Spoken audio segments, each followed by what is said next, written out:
Bom, aí tem duas perguntas aqui, Escobar, que eu já vou passar para você. Uhum. Deixa eu ver aqui. Uma é do nosso parceiro do canal Ágora, né, que faz alguns programas em parceria com a gente. Ele diz: alunos meus no ensino médio simplesmente odeiam pessoas em situação de rua.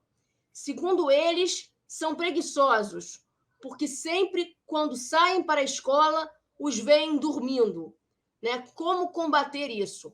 Ou seja, chamam os caras de preguiçosos porque os veem dormindo, como se os ricos não fossem preguiçosos, não dormissem também em sala de aula. E aí eu me lembrei que você, numa entrevista recente que eu vi sua, você diz que exigem dos pobres uma santidade que nós não temos.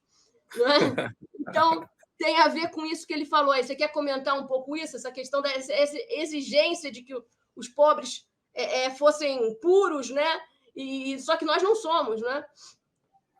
É, então, é assim, a gente não romantizar é dizer que não são anjos nem demônios, Nem são anjo nem seres demônio. humanos e que têm questões potencializadas pela questão da miséria. Tem coisas que são potencializadas.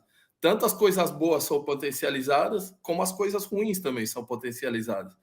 É, todo julgamento que se tem é o que a gente falava no processo educativo. Eu acho que isso é importante. É justamente a moral. A maioria da acusação que o morador de rua sofre é moral.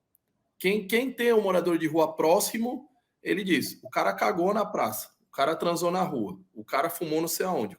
A vida do morador de rua ela é pública. A nossa vida é privada. A vida do morador de rua é pública. Tudo que ele faz, as pessoas veem, porque a casa dele é a rua. As mesmas coisas que a gente faz dentro das quatro paredes, o morador de rua faz na rua, porque é justamente a casa dele. Tem muita coisa que você vai desmistificando através do convívio também. E no convívio tem de tudo. Tem momentos que a gente está feliz, está rindo, que os caras conhecem a gente. É muito louco isso, porque ao mesmo tempo a gente tem muito isso também. A gente observa o cara de rua e a gente tira várias conclusões. Só que a observação vem do lado dele para a gente também. Então, também tem uma observação que ele faz em relação a gente. Então, ele observa a gente e tira conclusões também. Então, isso também é importante colocar. Dormir Tem na rua é muito julgamento dos difícil, dois lados, né? Os dois lados julgam, né? dos dois lados.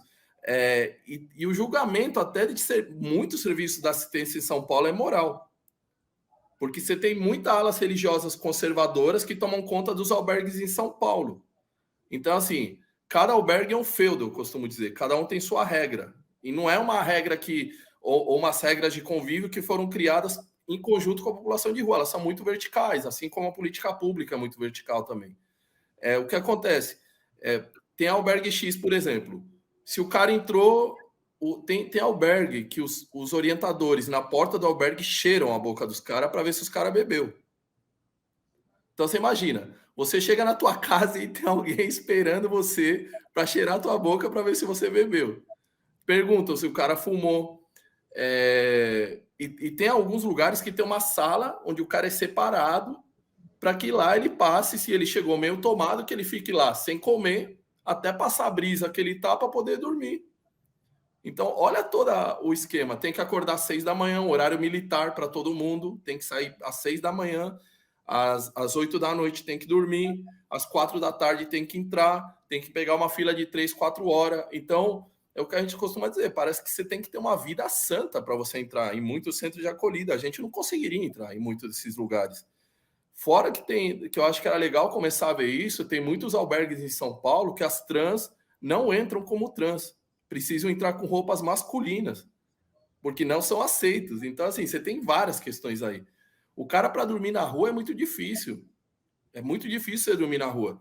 Você podendo apanhar, alguém meter fogo em você, a polícia te acordando de um jeito violento. Então, às vezes, o cara ele fica no eterno rolê. Quando você tem concentrações de rua, ainda eles conseguem se proteger entre eles. Mas os que estão mais caídos, os que estão mais sozinhos, esses não conseguem dormir muitas vezes. Por isso que o cara ele fica com sono de dia e acaba dormindo de manhã, que é o horário onde ele corre menos risco. E muitos carroceiros preferem puxar a sua carroça pela questão do trânsito entre noite e madrugada também. Então é isso. O que o professor pode fazer em relação aos seus alunos é justamente um processo educativo para mostrar todo esse contexto e mostrar que tem um sistema que gera ele, né? Dentro de casa você pode dormir até a hora que você quiser, na rua